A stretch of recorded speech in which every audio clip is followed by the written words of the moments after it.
In a prologue, business magnate Peter Whalen speaks with his newly activated android, who chooses the name David after observing a replica of Michelangelo's statue of David.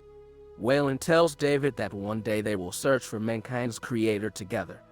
David comments on his own unlimited life and compared to his creator's limited one.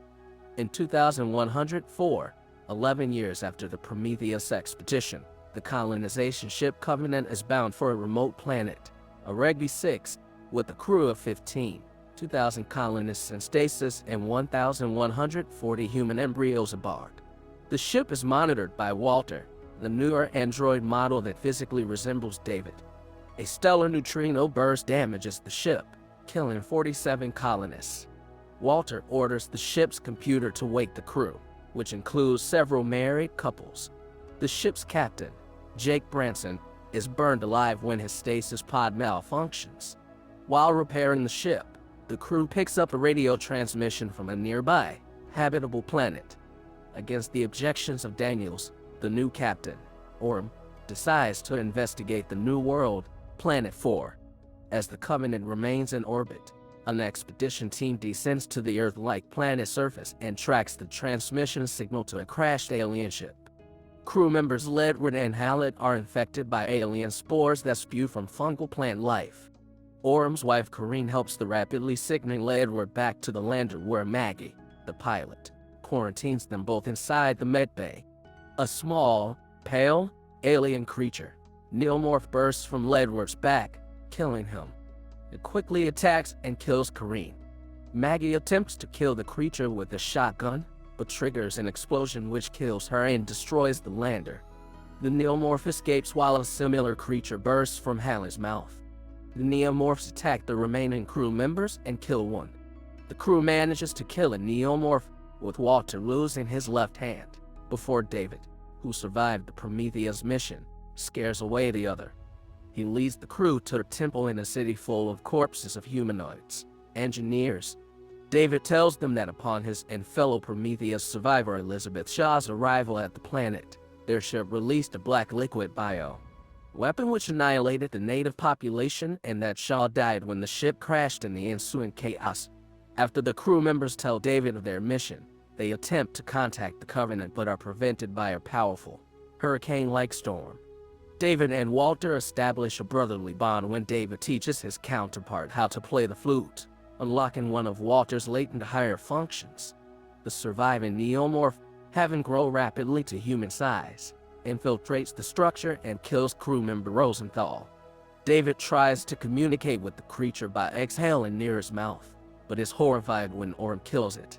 Orm questions David, who reveals that the aliens are a result of his experimenting with the black liquid formed from the blood of the first deacon and a facehugger egg found in the engineer city, in an attempt to create a new species superior to himself, just as he believes himself superior to the humans that created him, and the humans to be superior to the engineers.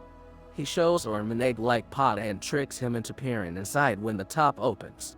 Orm is attacked by an alien facehugger. Another alien creature, the more classic Xenomorph, later erupts from Orm's chest, killing him. As the creature shakily stands erect for the first time, David begins to communicate with it, holding his arms up, a gesture the little creature repeats. As the others search for Orm and Rosenthal, Walter, who has found Shaw's dissected and preserved corpse, confronts David. David explains that he believes humans are an inferior species and should not be allowed to colonize the galaxy. When Walter disagrees, David disables him, stabbing him in the neck with his flute. David then attacks Daniels, threatening to use her in his experiments like he did with Shaw. Walter recovers, being an upgraded model capable of self-repair, and confronts David while Daniels escapes as they fight. A facehugger attacks Security Chief Lope, but he is quickly rescued by crew member Cole. The now fully grown Xenomorph appears and kills Cole, while Lope escapes and meets up with Daniels. Pilot Tennessee arrives in another lander to extract Daniels, Lope, and Walter, who claims David has expired. As they lift off, the Xenomorph leaps onto the ship and tries to break inside. Daniels, on a tether, tries to kill or dislodge the intruder, convincing Tennessee to use the ship's giant claw. The ploy works and the xenomorph is crushed in the mechanism. They return to the Covenant. In the ship's infirmary, Walter is stapling the damage to his face. Daniels assists him. The next morning, Daniels and Tennessee find out that another xenomorph bursts from Loeb's chest, killing him, and is loose on the Covenant. It matures and kills crew members Ricks and his wife Ledward while they have sex in the shower. Tennessee and Daniels lure the creature into the Covenant's terraforming bay, trapping it in the cabin of a large construction vehicle. The creature escapes the cabin but is impaled on the leading spikes of a second large vehicle and falls back toward Planet 4. The Covenant resumes its trip to Origi 6, and the surviving crew re-enter stasis. As Walter helps Daniels into her pod, seemingly at peace, she asks Walter if he'll still help her build the house she and her husband had plans for, faltering and looking panicked when Walter doesn't understand what she's talking about. Walter smiles and she realizes he is in fact David. Helpless, she beats against the inside her pod but falls asleep as David calmly shushes her. David walks to the bay containing the colonist pods and cooler for the embryos. He regurgitates two facehugger embryos and places them in cold storage alongside the human embryos. Posing as Walter, he orders up the entry of the Gauls into Valhalla from Wagner's Das Rheingold before recording a final log from the ship, stating that all crew members except Daniels and Tennessee were killed by the neutrino blast and that the ship is still on course for Origi 6.